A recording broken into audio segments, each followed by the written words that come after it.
أعوذ بالله من الشيطان الرجيم بسم الله الرحمن الرحيم ويل لكل همزة لمزة الذي جمع مالا وعدده يحسب أن ماله أخلده كلا لينبذن في الحطمة وما أدراك ما الحطمة نار الله الموقدة التي تطلع على الأفئدة إنها عليهم مؤصدة في عمد ممددة۔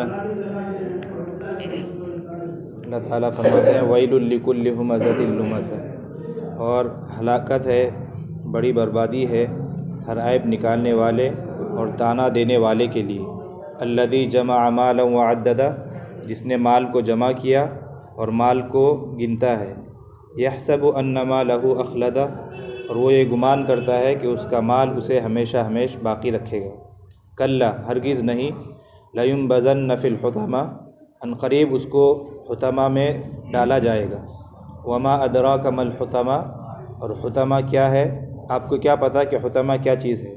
نار اللہ الموقدہ، یہ اللہ تبارک و تعالیٰ کی دہکائی ہوئی اور سلگائی ہوئی آگ ہے۔ التی تطلع علی الافئدہ، جو آگ دلوں تک جا چڑھے گی۔ انہا علیہم مؤصدہ، وہ آگ ان کو گھیرے ہوئے ہوگی۔ فی عمد ممددہ، لمبے لمبے ستونوں میں۔ یہ سورہ ہمزہ ہے۔ اس صورت میں اللہ تبارک و تعالیٰ نے بنیادی طور پر ایک بہت ہی بڑی روحانی بیماری کا ذکر کیا ہے، اور وہ ہے مال کی محبت، دولت کی محبت۔ جو لوگ، اللہ فرماتے ہیں کہ جو لوگ دولت کے پجاری ہیں وہ گھاٹے میں ہیں، خسارے میں ہیں اور نقصان میں ہیں۔ دولت کے پجاری کون ہیں؟ تو دیکھیے، دنیا میں ہم ہیں، یہاں زندگی گزارنے کے لیے مال پیسے کی ضرورت ہے۔ مال و دولت اگر نہیں ہوگی تو ہم بھوکے مر جائیں گے۔ تو زندگی گزارنے کے لیے اور دنیا میں جینے کے لیے مال، دولت اور دنیاوی نعمتیں یہ ضروری ہے۔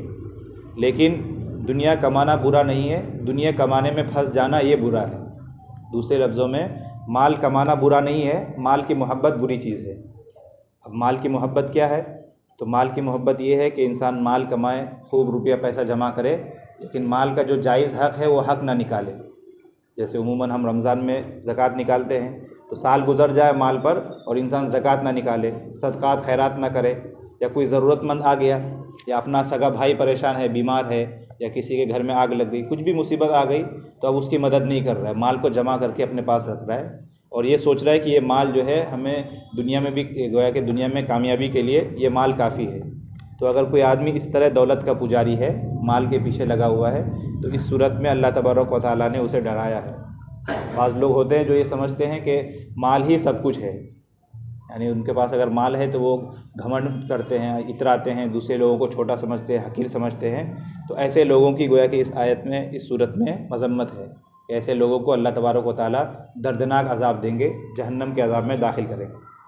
تو قرآن کہتا ہے ویل لکل ہمزۃ لمزہ الذی جمع مالا وعددہ، کہ جو آدمی مال جمع کرتا ہے اور مال اکٹھا کرتا ہے، دوسرے لفظوں میں کہہ لیں مال کا پجاری ہے، تو اس کے اندر خصوصی طور پر دو بری چیزیں، دو بری عادتیں اس کے اندر پیدا ہو جاتی ہیں۔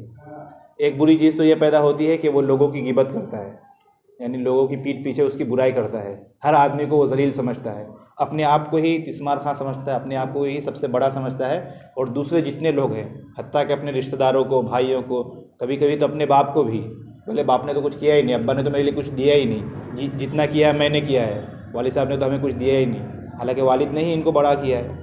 تو جب انسان مال کی محبت میں پھنستا ہے تو پہلی بری چیز اور پہلی بری صفت اس کے اندر یہ پیدا ہوتی ہے کہ وہ لوگوں میں عیب نکالتا ہے، اپنے آپ کو سب سے اچھا اور سب سے بڑا اور سب سے بڑھیا، اور دنیا میں یہ جتنے لوگ ہیں، چاہے رشتہ دار ہوں، چاہے پڑوسی ہوں، چاہے دوسرے مسلمان ہو، چاہے کوئی بھی ہو، حتیٰ کہ علماء ہو، کوئی بھی ہو، ہر ایک میں وہ برائی نکالتا ہے، ہر ایک میں عیب نکالتا ہے، اور دوسروں کی غیبت کرتا ہے۔